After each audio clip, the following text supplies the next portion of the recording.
Je lis du livre de Esther, chapitre 8, en verset 9, ce qui suit.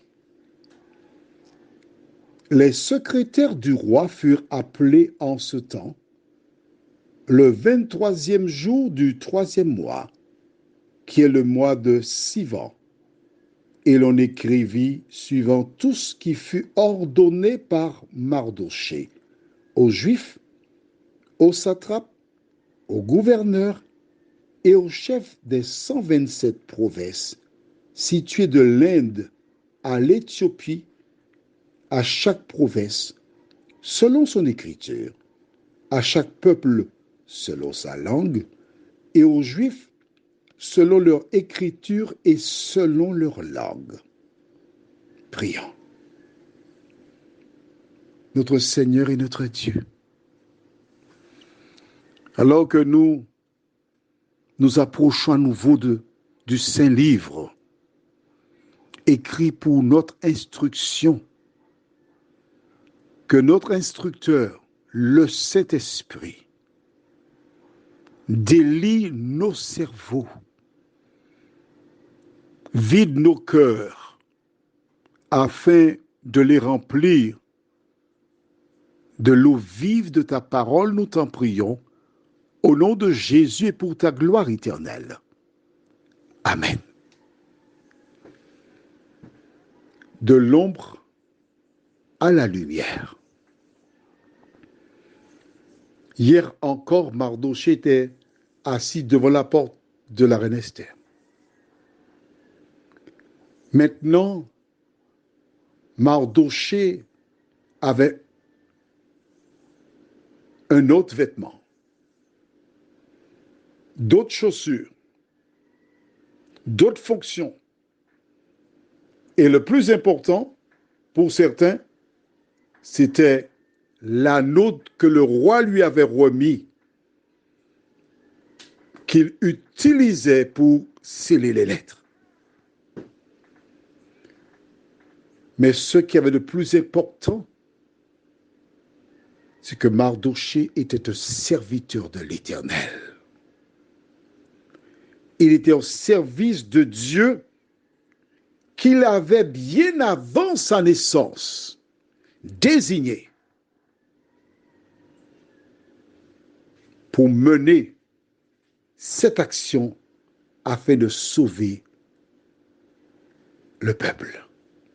Mais oui, quel est le plan de Dieu pour toi?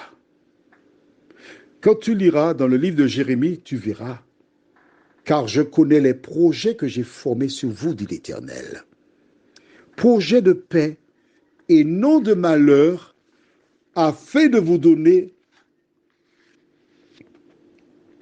un avenir et de l'espérance.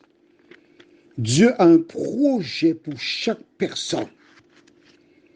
Ce projet se réalise seulement lorsque nous mettons nos mains dans la sienne.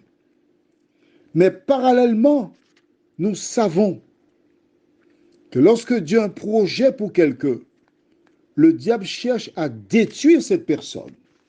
Il peut utiliser des individus, membres de la famille, des amis, des connaissances, membres du même parti politique ou autre. Mais quel que soit ce que la personne veut faire, l'Éternel a toujours le dernier mot. La référence du jour, c'est Esther 8, verset 9. Mais je t'ai cité Jérémie 29, verset 11. Je relis, qui te dit, « Car je connais les projets que j'ai formés sur vous, dit l'Éternel. Projets de paix et non de malheur, afin de vous donner un avenir et de l'espérance. » Le livre de Jérémie se trouve assez éloigné de celui d'Esther. Mais nous voyons à travers cela que Dieu avait un projet pour Mardochée, que le projet se réalisait maintenant. Dieu a un projet aussi pour toi. Quel est son projet? Note bien la fin dit, un avenir et de l'espérance. L'avenir, c'est quoi? que tu fasses partie des rachetés. L'espérance, c'est qu'un jour, tu puisses vivre avec lui pendant l'éternité. C'est là le projet pour chaque personne. Mais c'est nous qui choisissons. Prions.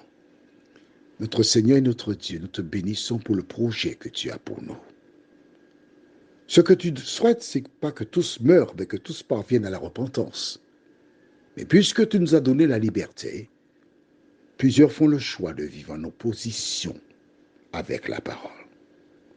Font le choix de se rebeller comme Ève et Adam. Mais nous aider, Seigneur, à ne pas suivre cet exemple. Fais-nous du bien, nous t'en prions. Au nom de Jésus et pour ta gloire éternelle. Amen. Que ta nuit soit douce. Tu te rends compte? Mardochée, un homme simple, mais qui avait maintenant de nombreux secrétaires à sa disposition pour écrire et sauver des vies. Dieu a peut-être le même projet pour toi. Sait-on jamais. Je te souhaite une bonne nuit.